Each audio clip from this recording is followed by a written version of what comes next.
Hola. ¿Me escuchas? Sí, Dani, no sé si me escuchas a mí. ¿Sí se escucha? ¿Listo? Sí, yo te escucho, ¿vos me escuchas a mí? Apágalo. Disculpa, habla, así vemos de arreglar. Por eso, ¿vos me escuchás a mí, Dani? Sí, sí, sí se escucha. Ah, Dos perfecto. segunditos y ya largamos. Sí, no hay apuro. Muchas gracias.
Tendremos la charla de Mario Lintán, profesor de educación, licenciado en educación física y en ciencias de la educación, profesor adjunto y asociado en la School of Women, profesor de gimnasia, especializado en entrenamiento de la flexibilidad, neurociencias aplicadas al ejercicio y educación física adaptada.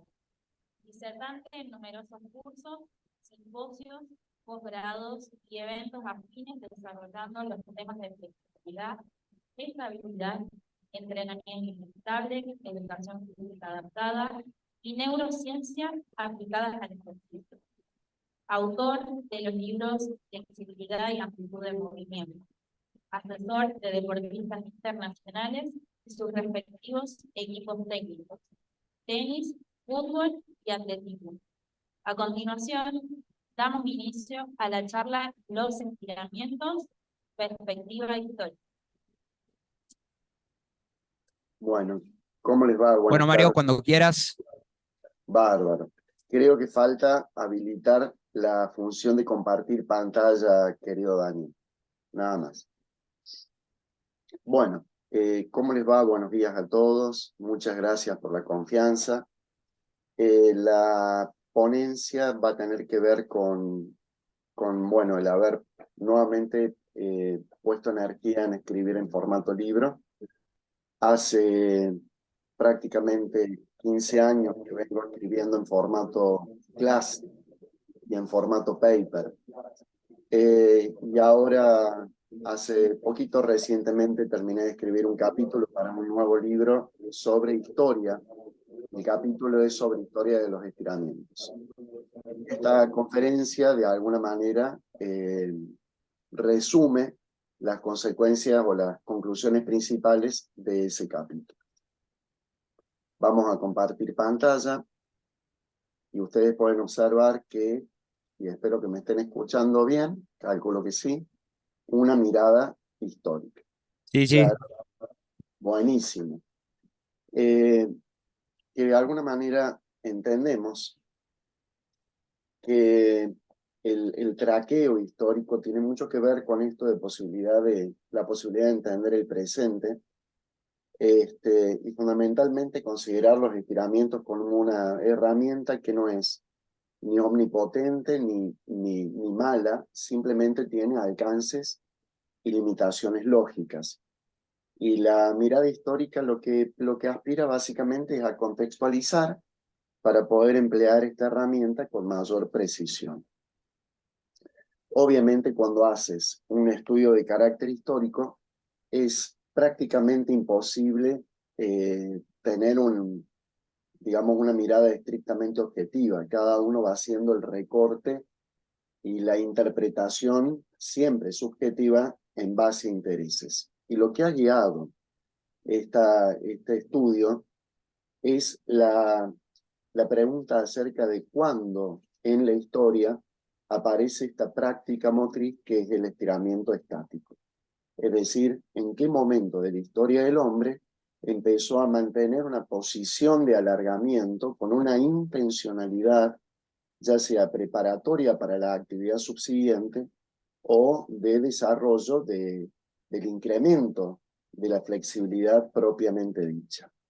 Esa fue un poco la pregunta que guió la confección de este estudio, que es la tercera vez que doy esta clase, o la segunda. Así que es bastante nuevito en cuanto a producción de la conferencia. Porque la flexibilidad siempre ha tenido, los estiramientos, posiciones extremas. O exageradamente a favor, claro, gente que afirmaba en su momento, sobre todo en la década del 80, que había que estirar todo el tiempo y a toda costa para ser más fuerte, para ser veloz, para no lesionarse, como una exageradísima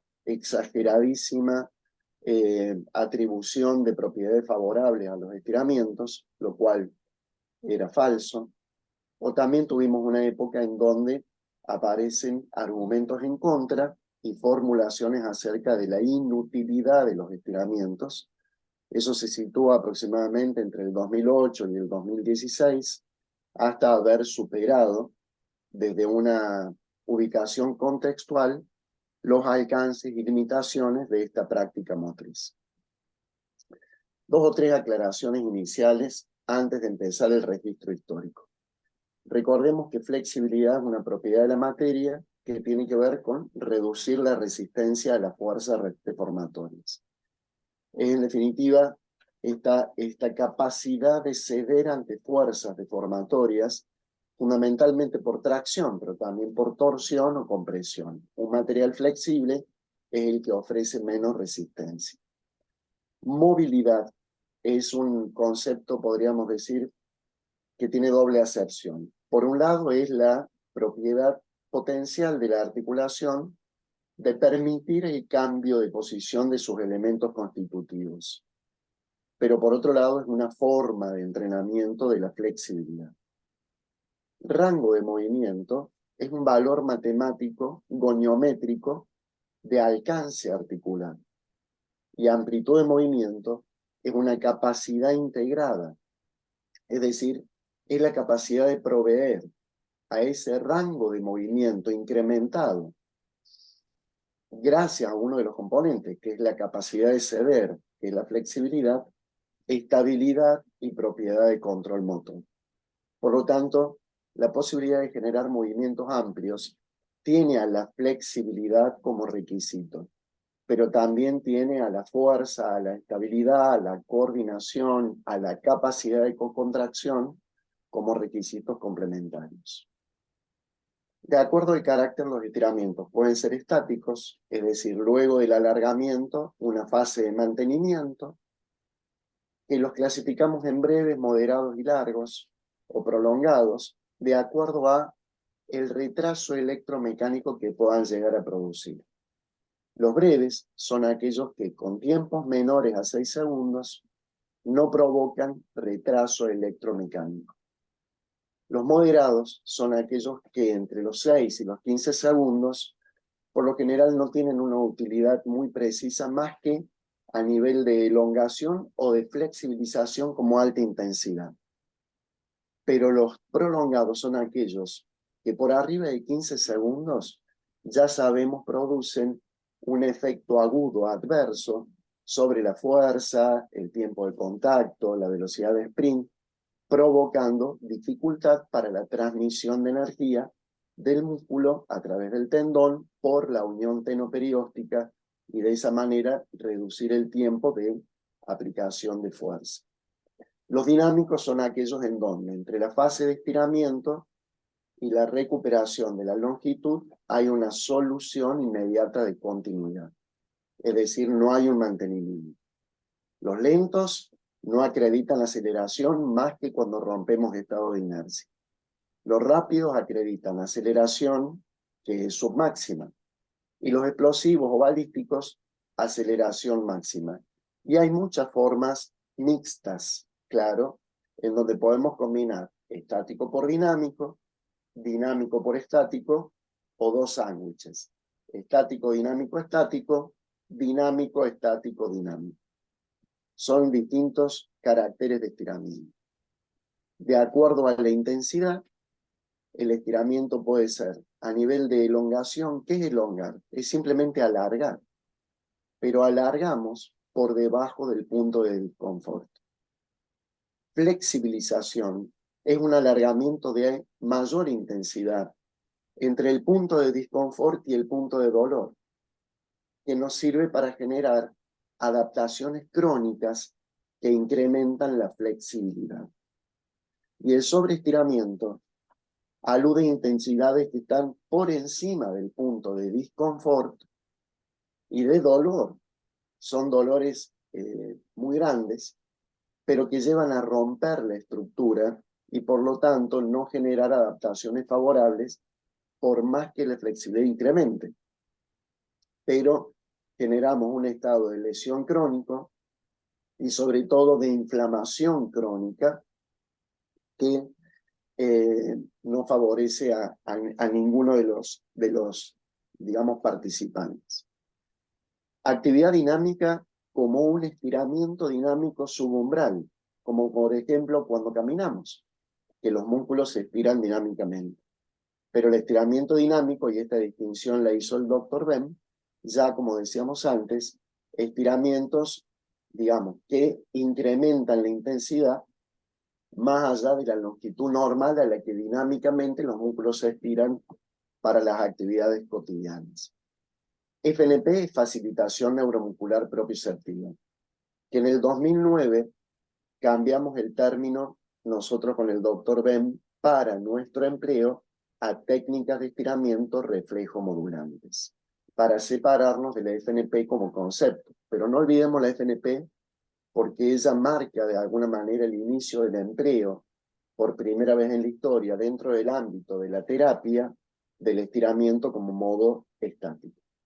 Y no olvidemos los contextos, los estiramientos como una herramienta en otros momentos de la preparación física, como acondicionamiento inicial, restablecimiento final, o como parte de una sesión especial de entrenamiento de la flexibilidad y la amplitud de movimiento. Dicho esto, vamos a hablar un poquito de estas épocas históricas para ver si de alguna manera el hombre en alguna de estas épocas históricas realizó alguna práctica de estiramiento parecida a las nuestras. En la prehistoria, estudiando las pinturas rupestres, no encontramos ninguna práctica preparatoria para la actividad de caza o combate.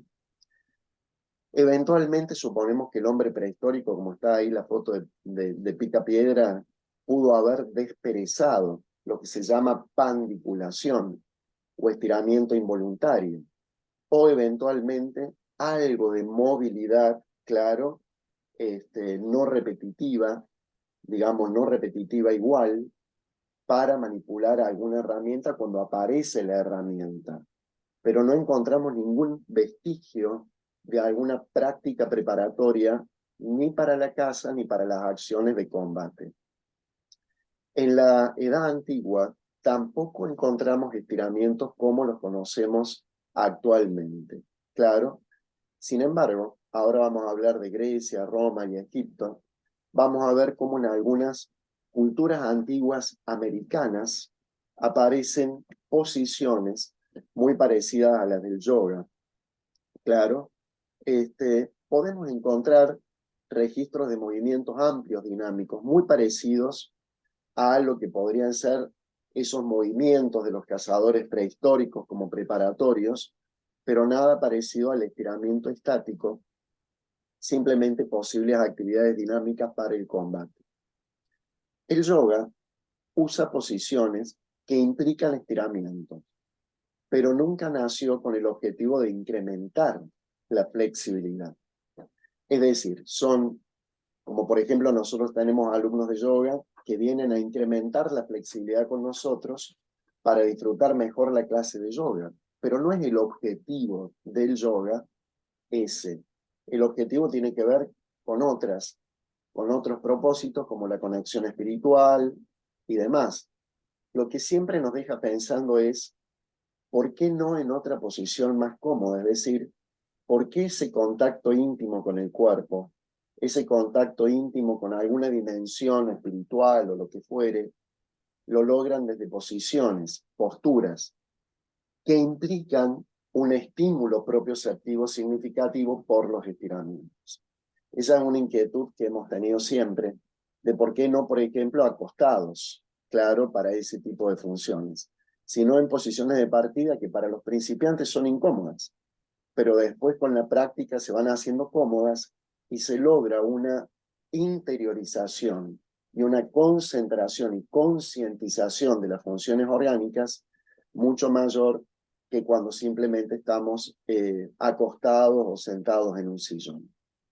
Estas son fotos que saqué en el Museo de Antropología de México, que me llamaron mucho la atención. Son fotos que he sacado yo de por qué en la antigüedad culturas precolombinas, claro, de la zona de la península de Yucatán, adoptaban este tipo de posiciones, claro, en donde ignoramos si la intencionalidad de estas posiciones tenía que ver con el desarrollo de alguna propiedad motora, alguna actividad preparatoria o simplemente la facilitación de alguna otra función, claro, interoceptiva a partir de esas posiciones de partida. Es una incógnita que no hemos podido más que develar o generar sospechas.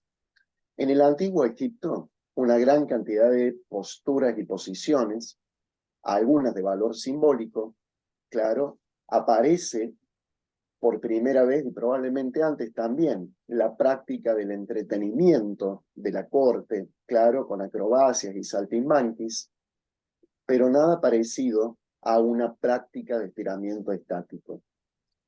La gimnasia en Grecia tampoco nos permite encontrar ni estiramiento dinámico ni estiramiento estático. Claro, siempre recordamos el origen, digamos, de la gimnasia como una práctica sin ropa o con escasa ropa, en donde las prácticas motoras no revelan ni siquiera en la preparación para los Juegos Olímpicos algo parecido a un estiramiento estático. Sí tenemos una gran cantidad de registros pictóricos de la forma en que los griegos entrenaban para las contiendas olímpicas, inclusive como por ejemplo elementos parecidos a las kettlebells y demás, pero nada parecido a una práctica de estiramiento estático en Grecia, como tampoco en Roma. En Roma, la historia de la preparación para la guerra y para el gladio acredita una gran cantidad de prácticas motoras, pero en la antigüedad no encontramos nada parecido a una práctica preparatoria, es decir, en términos vulgares, ni los gladiadores, ni los legionarios entraban en calor, ni siquiera en Egipto, en Grecia, mucho menos en Roma. Esto que voy a mostrar ahora es pintoresco, porque las mujeres patricias romanas tomaban clases de gimnasia al mejor estilo de las mujeres patricias de la contemporaneidad, que en los barrios privados tienen su entrenador personal y toman clases de gimnasia.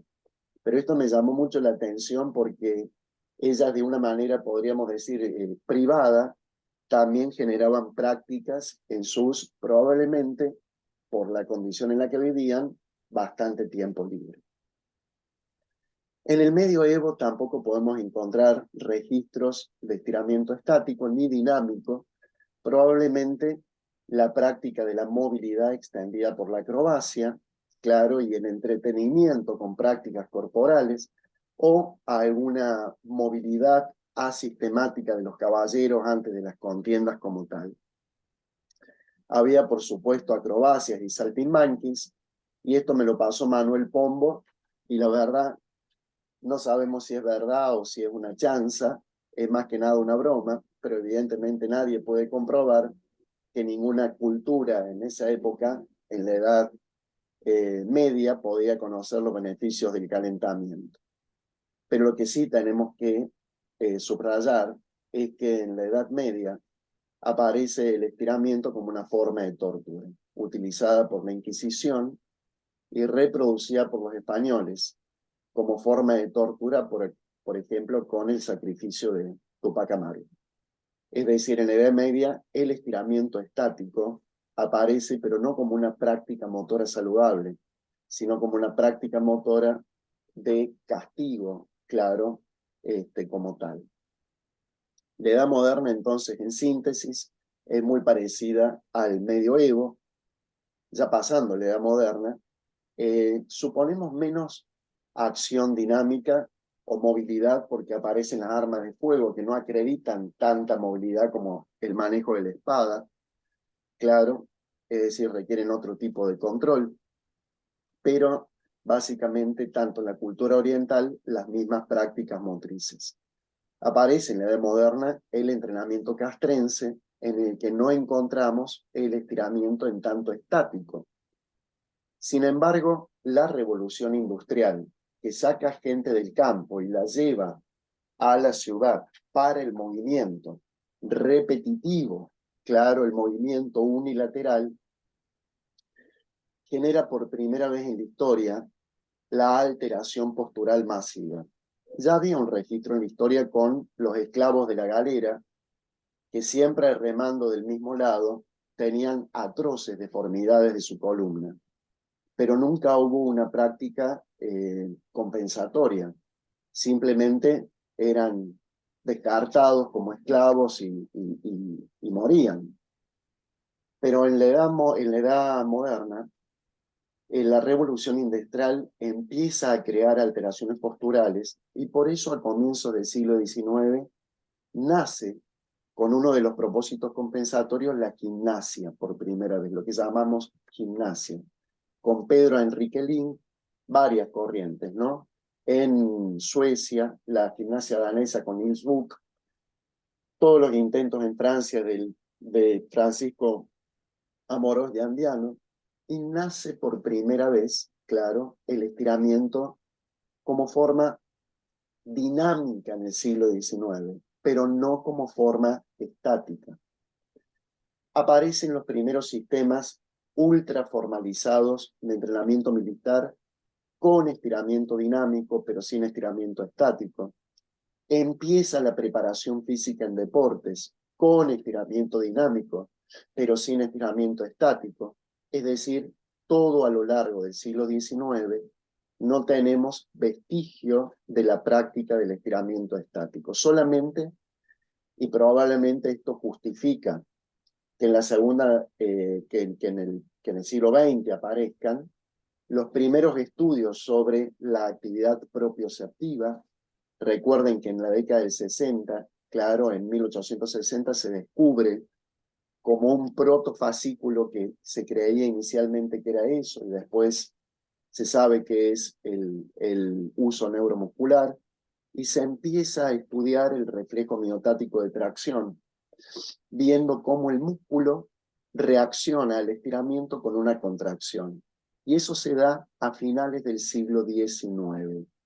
Por lo tanto, empiezan, sobre esta base del estudio de la actividad refleja, aplicaciones terapéuticas de los estiramientos que se expanden por el siglo XX.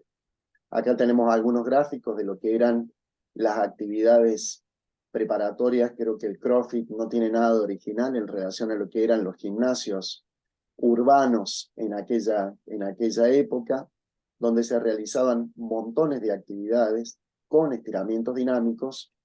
Inclusive nacen en el siglo XIX las primeras máquinas multifuerza, bastante pintorescas, y la gimnasia artística, que tampoco involucraba la práctica del estiramiento estático, que empieza a perfilarse a finales del siglo XIX con la actividad terapéutica. Por lo tanto, no encontramos por el momento vestigios de estiramientos estáticos tal como los conocemos hoy. Por lo tanto, llegado a este punto, finales del siglo XIX, la pregunta es: ¿cuándo surgen los estiramientos estáticos? Claro, en deportes había actividad dinámica y estiramientos dinámicos como parte de los entrenamientos, tanto preparatorios como militares y policiales. No había evidencia alguna relativa al empleo de estiramientos estáticos. Inclusive en la primera mitad del siglo XX pude estudiar los sistemas de entrenamiento de las fuerzas militares, de Delorme, por ejemplo, y no había algo así como estiramientos estáticos. Pero sí, en la primera mitad del siglo XX aparecen los estiramientos estáticos como práctica de la fisioterapia, como práctica kinésica. Son empleados para la rehabilitación, entre otros por Hermann Kabat, que desarrolla la FNP. Por lo tanto, encontramos un posible origen del estiramiento estático en la cultura occidental, en la práctica deportiva, en el marco de la fisioterapia. En la primera mitad del siglo XX, esa práctica no pasó al deporte, pero en la segunda mitad del siglo XX pasa al deporte, generando en esa segunda mitad del siglo XX, esto lo paso un poquito para no detenernos, generando en esa segunda mitad del siglo XX prácticamente una revolución bastante paradigmática en cuanto al empleo del estiramiento estático como tal. Por eso vamos a caracterizar esta segunda mitad del siglo XX, que tuvo rasgos muy polares en cuanto al empleo del estiramiento estático como forma principal y rechazo categórico hasta la estigmatización del estiramiento dinámico. Muy probablemente porque se da por primera vez una aplicación desde la medicina del deporte al entrenamiento de principios aplicados en la terapia. Fue Larry Holt que en el 58 crea por primera vez un método que, basado en los principios terapéuticos, llamó 3S, estiramiento científico para deportistas, que dio origen a 40 años caracterizados por el empleo casi exclusivo del estiramiento como forma estática para todo. Esto después, para repasar, era el método 3S de Lawrence Larry Holt. Aparece en la década del 80 el famoso stretching, en donde se proponen isometrías previas al estiramiento para luego estirar hasta 30 segundos.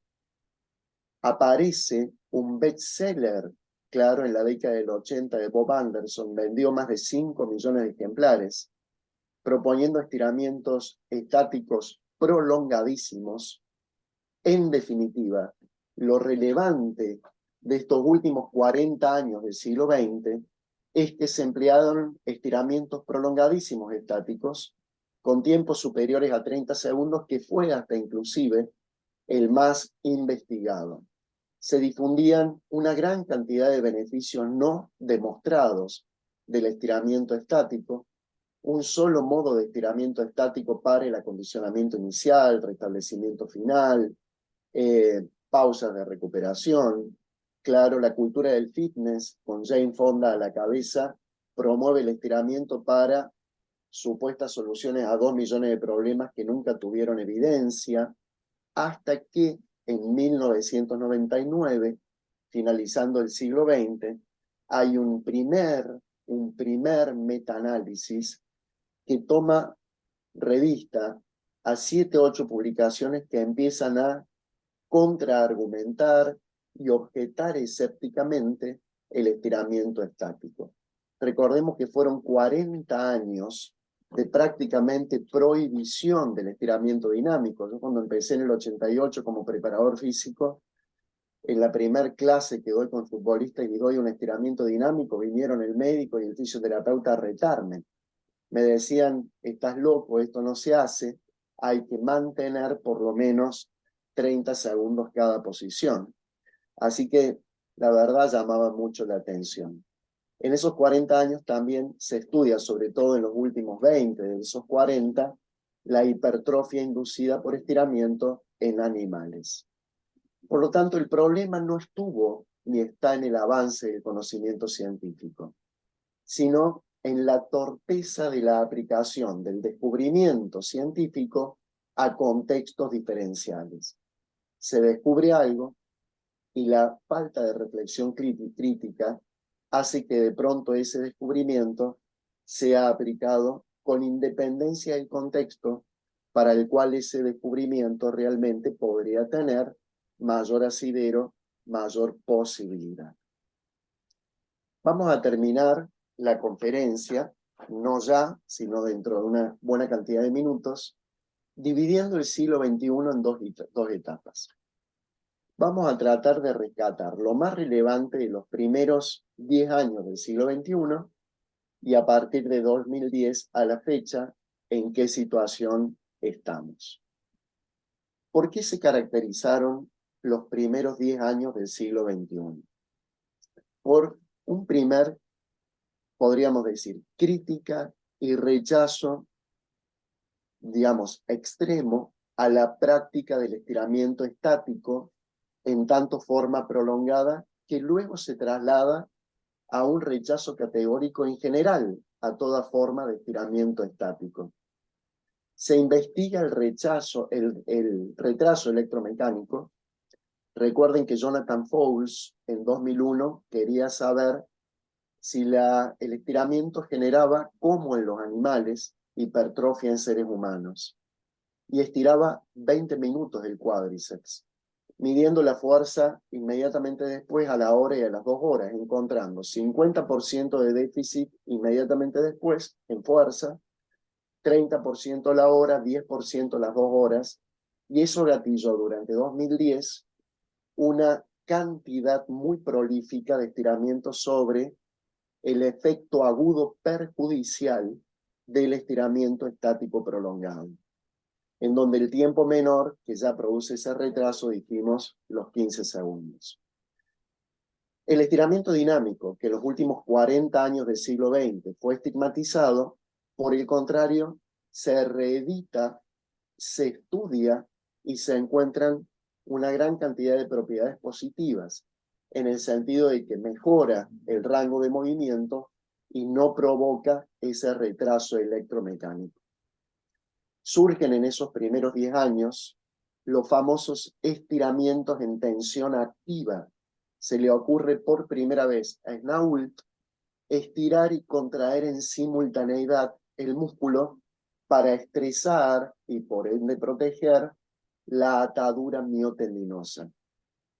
Se pone en su lugar la FNP a través de la revisión de Shirley Sharman y se estudian los aspectos neurales de la duración de los estiramientos con la famosa revisión de Nathalie Guissard y Jacques Duchateau, sabiendo cómo, transcurriendo segundos, se van dando distintos tipos de inhibición, presináptica, postsináptica y hasta inhibición cortical central, de acuerdo a la duración de un estiramiento estático, lo cual nos sitúa en el ámbito de que si queremos emplear estiramientos estáticos como parte de un acondicionamiento inicial, ya sabemos qué duración no superar para provocar distintos tipos de inhibiciones y qué duración superar para generar, si nos interesa, ese tipo de inhibición.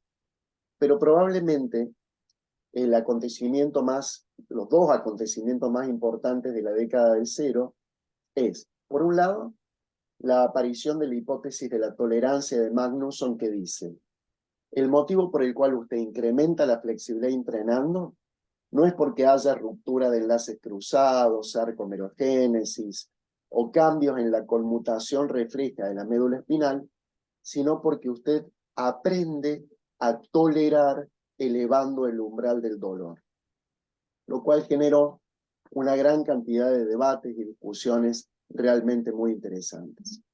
En esos 10 años se empiezan a estudiar las fascias en cadáveres vivos con mucha mayor profundidad que lo que eran años anteriores, pero también un acontecimiento muy importante es el escepticismo radical respecto a todo tipo de estiramiento. Es decir, surgen por primera vez las formulaciones, sobre todo desde España, desde un núcleo muy cerrado, acerca de la inutilidad de los estiramientos, junto con los estudios de los estiramientos involuntarios o pandiculaciones y otras profundizaciones sobre las proteínas citoesqueléticas estructurales profundas, claro, que responden o reaccionan frente a los estiramientos.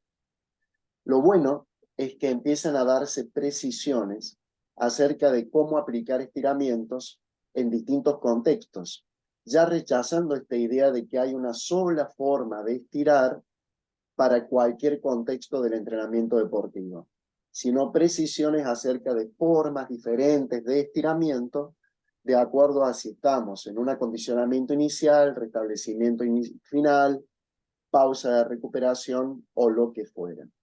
En definitiva, estos son los 3 rasgos más importantes de esta primera década del siglo XXI, que son lo que acabamos de citar. Nos vamos a ubicar ya en los últimos 12 años, sobre todo inspirando a estudiantes de los últimos años de grado para futuras tesis de licenciatura, maestría, porque pueden ser cosas lindas para investigar.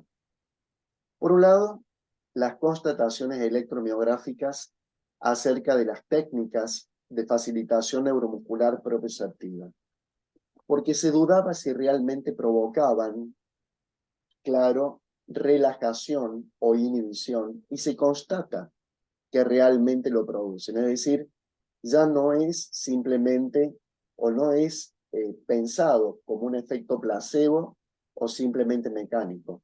Las técnicas de FNP producen inhibición, y la inhibición es la médula de la coordinación del movimiento humano.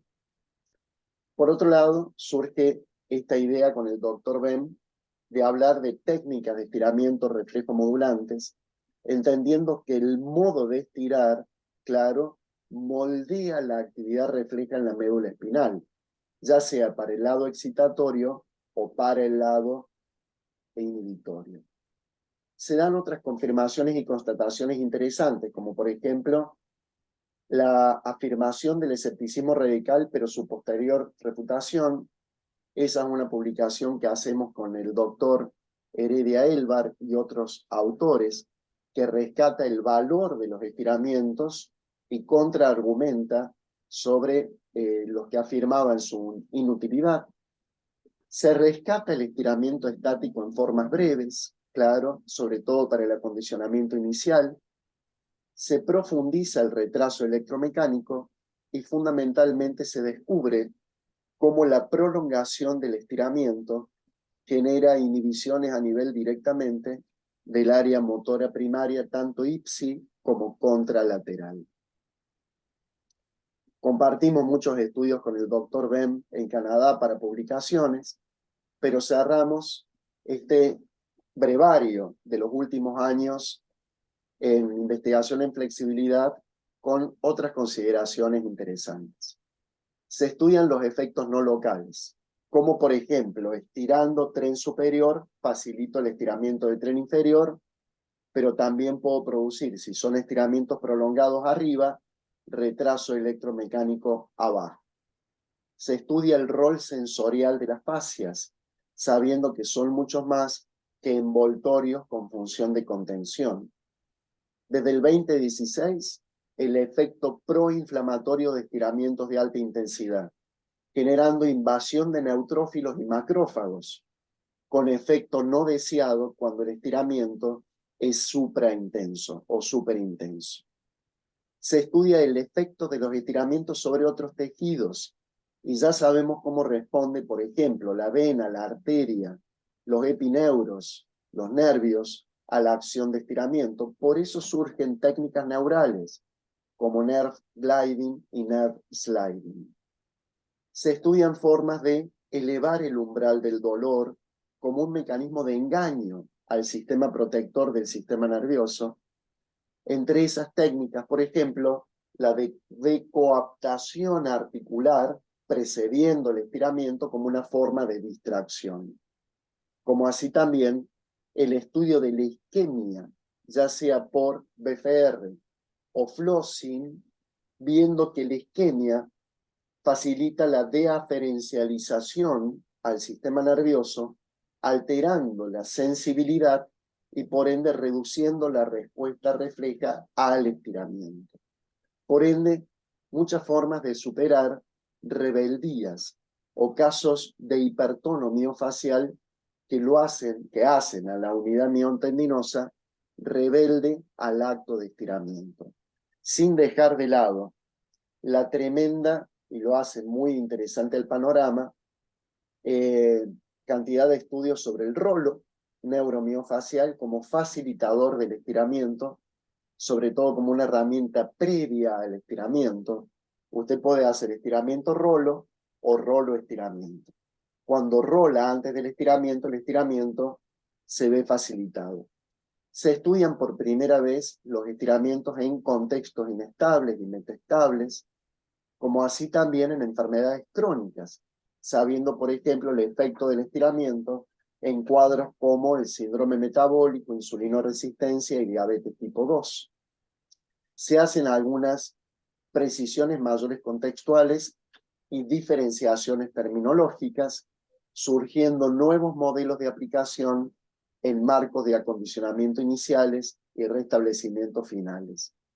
Se dilucida la hipertrofia longitudinal inducida por estiramiento en seres humanos, viendo cómo la práctica del estiramiento genera sarcomerogénesis y aumenta la longitud fascicular, sobre todo si eso está acompañado a longitud óptima de contracción voluntaria o tensión activa y la discusión del rol de los estiramientos en la reducción de la probabilidad de lesiones.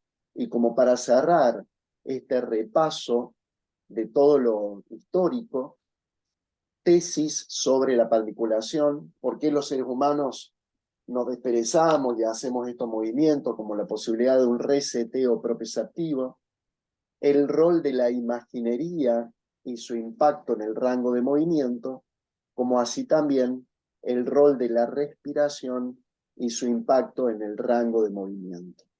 Dicho en otros términos, claro, y quizás como rasgo más importante, más allá de las diferencias terminológicas, y probablemente como el rasgo más destacado de la última década, la necesidad de lograr control motor en el nuevo rango de movimiento logrado. A ver, usted llega hasta acá, facilita el estiramiento y llega hasta acá. Antes jugaba el tenis y sacando arqueaba por la falta de flexibilidad del hombro. Se dañaba la columna.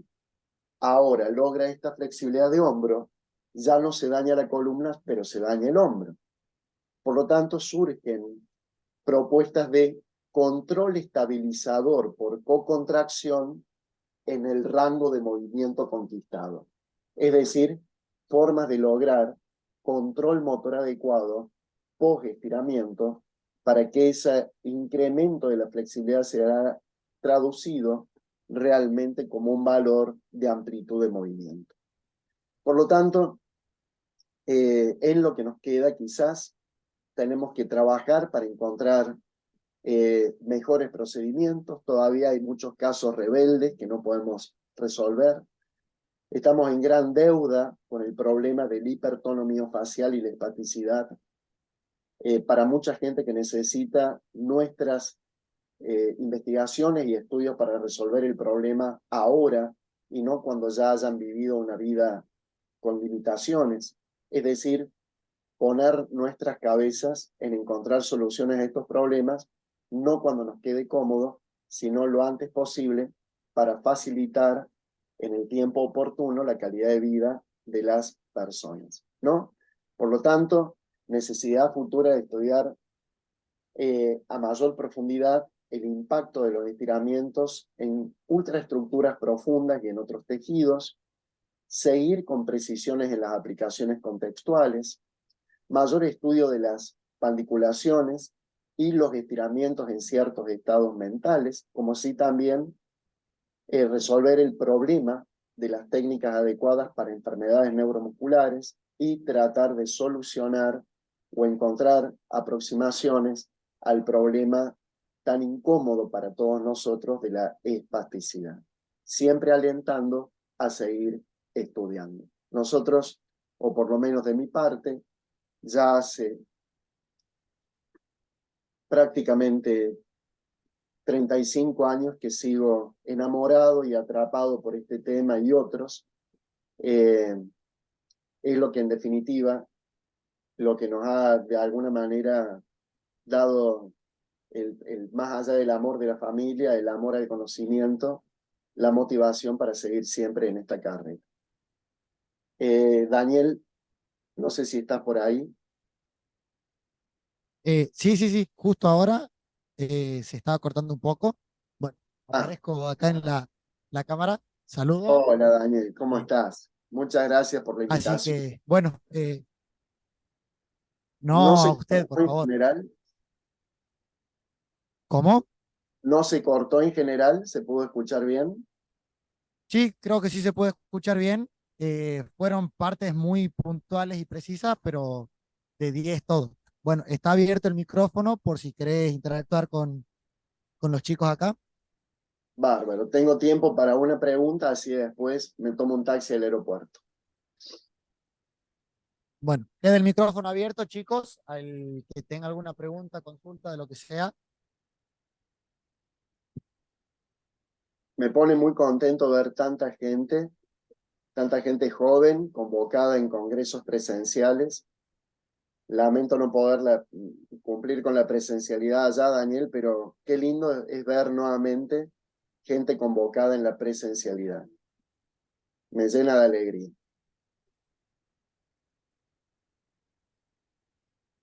Eh, la, Te comento que una lástima, bueno, no poder estar acá con vos.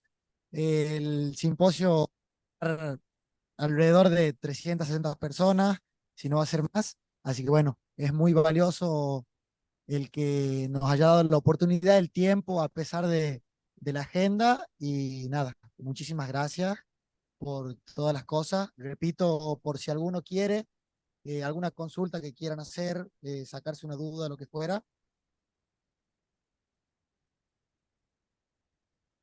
Nadie, bueno, de este lado parece que no. No sé si quieres decir alguna otra cosa, si ya está cerrando la charla, como No, gustes. cierro la charla directamente con básicamente reeditar el entusiasmo por, a ver, siempre digo algo, empecé a decirlo los otros días en un congreso en la Patagonia, creo que no hacemos patria desde los celulares, creo que la forma de hacer patria es poner nuestro cerebro en el estudio, en la concentración en textos abstractos para a partir de ahí crear, claro, proponer originalmente alternativas de intervención para la gente que está cerca nuestro.